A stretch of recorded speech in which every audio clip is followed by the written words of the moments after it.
लखनऊ में मोहन भागवत और सीएम योगी। एक मंच पर योगी बोले, अपने धर्म में मरना अच्छा, लालच में दूसरा धर्म अपनाना महापाप है। लखनऊ में आरएसएस प्रमुख मोहन भागवत और सीएम योगी ने दिव्य गीता प्रेरणा उत्सव में मंच साझा किया। दोनों ने दीप जलाकर कार्यक्रम का शुभारंभ किया।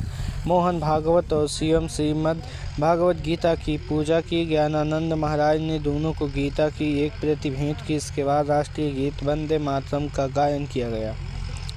जानेश्वर मिश्र पार्क में पहली बार यह कार्यक्रम हो रहा है। इसे संत ज्ञानानंद की संस्था जियो गीता परिवार की तरफ से करवाया जा रहा है। संस्था का उद्देश्य है कि हर व्यक्ति न सिर्फ गीता को पढ़े बल्कि उसे समझे और जीवन में उतारे। सीएम योगी ने कहा कि अपने धर्म में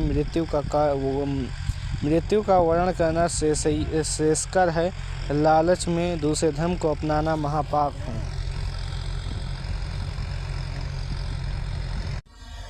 ज्ञानानंद महाराज जी ने कहा, गीता डिजिटल युग में डिस्ट्रक्टिव नहीं है, आज भी एक्सट्रैक्टिव है।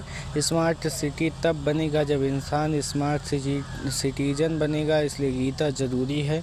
जियो गीता परिवार के जनरल सेक्रेटरी प्रदीप मित्तल और मणि प्रसाद मिश्र ने कहा, यह आंदोलन अब भारत ही नहीं बल्कि विदेशों में भी बड़े पैमाने पर प्रभाव डाल रहा है। कई देशों में गीता शिक्षा को जीवन शैली के रूप में अपनाया जा रहा है।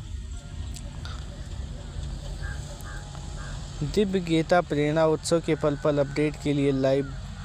युगों युगों से स्थिर हुए ज्ञान का सार है गीता। भगवत ने कहा, अर्थ काम की कोई कमी नहीं, उसके बावजूद धर्म का पालन करने वाला हजारों साल तक जीता है। युगों युगों से धर्म ग्रंथों से जो ज्ञान स्थिर हुआ है उसका सार श्रीमद् भागवत गीता है। मजबूत व्यक्ति जब मोहग्रस्त हुआ तब गीता का उपदेश किया गया। मोहन भागवत ने कहा, अर्जुन आसानी से मोहग्रस्त होने वाला व्यक्ति नहीं था। ऐसा मजबूत व्यक्ति जब मोहग्रस्त हो गया तब गीता का उपदेश दिया गया। परिस्थितियाँ आती जाती रहती हैं, हम रहेंगे। मोहन भागवत ने कहा, राजा जनक की कहानी सुनाई। इसके जरिए बताया कि परिस्थितियाँ आती जाती रहती हैं लेकिन हम बने रहते हैं। उन्होंने बताया, राजा जनक जंगल में भूखे प्यासे भटक रहे हैं। उन्हें कहीं थोड़ा सा चावल मिलता है, उतना चावल भी एक चील आकर चुरा लेती है। इस पर राजा चिल्ला उठते हैं। इतने में ही राजा की नींद खुल जाती है। नौकर चाकर भी जाग जाते हैं। सब पूछते हैं कि राजा साहब क्या हुआ। इस पर राजा बताते हैं कि ऐसा हुआ, मैंने उसे भी महसूस किया जो अब है, इसे भी महसूस कर रहा हूँ, दोनों में सच क्या है। इसका जवाब कोई नहीं दे पाया था। तो महर्षि याज्ञवल्क्य ने कहा, उस समय तक यह भी सच था कि इस समय यह सच है, कुछ देर में यह भी सच नहीं रह जाएगा। इसलिए परिस्थितियाँ आती जाती रहती हैं लेकिन सच यह है कि हम हैं।